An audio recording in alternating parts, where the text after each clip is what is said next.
Hey guys, welcome back to Games of War. Today's episode, we're going to talk about the best game you've never played. Now this is a series that I'm going to start up here in the channel, and it focuses on not necessarily the best game, because that's very subjective to your tastes, but a game that was released on a specific console or platform that didn't get a lot of love, not a lot of people have heard about, despite it being a very good game. So for today's first episode, that honor falls to Ninja 5-0 on the Game Boy Advance. Now this is a really interesting title. It was hard to find when it came out back in April of 2003. I remember calling all the local game stores and game shops, and most places only got one copy and they were sold out. And I went through a bit of trouble just to find a copy upon release. The game was not hyped up very much. There was no ads, no advertisement, and it was just overall hard to find. Despite getting really good reviews, there was never another print run. So unfortunately, copies today go upwards of $250 to, I've seen them up to $400, which is just outrageous. But it's a very good game, developed by Hudson Soft, published by Konami. It is very similar to games like Shinobi, some Bionic Commando mixed in with the grappling hook. While you can definitely see influences from other games, Ninja 5-0 still has its own identity. It definitely feels like its own game. Now as you begin, there are 3 different levels you can choose from. You can play them in any order, and before each level begins, you have a small storyline that you will watch. Usually involving a crime lord, his gang. They're ravaging the city. You as the Ninja 5-0, the ninja cop, you're going to take this guy down. Now as the game begins, you start off with your blue suit, you have your throwing stars, and you have your sword for up-close melee attacks. Now throughout the levels there's going to be breakable crates and items, and you can gain power-ups. And what these power-ups do is power up your suit. Collecting one power-up will give you the pink suit, which has fire-enabled throwing stars.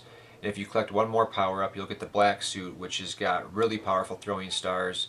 And you will keep these power-ups until you get hit. So if you're the black ninja and you take a hit from an enemy, you'll go back down to the pink. If you get hit again, you'll go back down to the blue.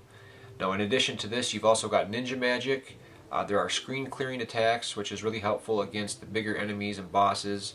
And you've also got invulnerability to allow you to attack without being hit. Now in addition to the throwing stars and the sword, you've also got one of the coolest items in any game, and that is Ninja 5-0's grappling hook. This thing works really well. It's all physics based, so you can attach the grappling hook to a ledge or a surface. You can swing back and forth, build up momentum, and launch yourself to higher platforms. You can use it to hang from walls and throw stars. It just works really well. It makes grappling through the levels a lot of fun, and is definitely the best gameplay hook in Ninja 5-0. It really works well, it's very well implemented, and it's a lot of fun to use. Now the way the levels play out in Ninja 5-0 is you are saving hostages, and you are also finding keys to unlock certain color-coded doors. By saving all the hostages, unlocking all the doors, and clearing out all the enemies, you move on to the next level. Ninja 5-0 has got some awesome boss battles, and they definitely get more challenging as you go too. You're definitely going to want to have your black suit and your ninja magic saved up for some of these battles, as they can get pretty challenging. As far as the graphics go, everything looks really nice in Ninja 5-0. Everything animates fluidly. The music is really well done.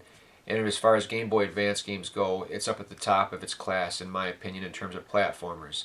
A lot of fun to play. It's a shame that this game didn't get a more widespread release, because I think a lot of people would have really enjoyed it. And it's a shame it's gotten so expensive to where it's going to be hard to find a copy at any local flea market or thrift store or wherever you go to get games.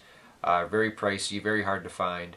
But definitely one of the best platformers on the Game Boy Advance. If you have a chance to play it, or you can find a copy somewhere, I definitely recommend it. It definitely is one of the best games that you've never played. I want to thank you guys for coming back to the channel. I hope you enjoyed my first video. Always remember that Games of War is nothing without you.